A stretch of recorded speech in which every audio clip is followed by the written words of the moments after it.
जय भीम मंडळी, नमो बुद्धाय, जय शिवराय. तर आज मला एक मनातली गोष्ट बोलायची आहे. बहुतेक मी चुकूही शकते, पण मला समजून माझ्या भावना समजून घ्या, की यार मंडळी, आज आपल्यासोबत जो माणूस आहे, त्याच्याशी बोला, त्याला वेळ द्या. कारण एकदा का माणूस या जगातनं नाहीसा झाला ना, तर आपल्या मनात राहतो तो फक्त पश्चाताप, की यार मी त्या व्यक्तीशी का नाही बोलू शेवटचं. राग, रुसवे तर 2 मिनिटाचे असतात, परंतु प्रेम हे अख्खं आयुष्यभर असतं. मला कोणीतरी ना असं बोललेलं, की सॉरी माझ्यासाठी इतका मोठा शब्द नाही आहे.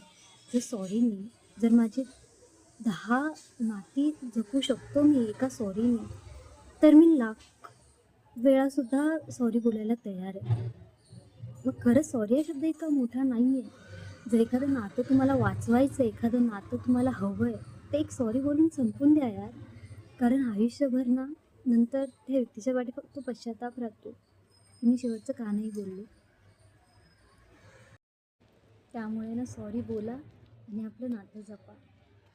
कारण एका सेकंदात माणूस या जगातून नाहीसा होतो यार.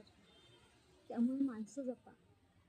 आयुष्यभर सॉरी, माझ्याकडे पैसा आहे, माझ्याकडे हे आहे, माझी शोहरत आहे, काही उपयोगाची नाही आहे. कारण ना तो पैसा तुम्हाला उचलून स्मशानापर्यंत नेणार आहे, ना तर तुमची गाडी तुम्हाला स्मशानापर्यंत नेणार आहे तर 4 खांद्यावर नेणारा माणूस. त्यामुळे माणसांना जपा, पैशांना नाही.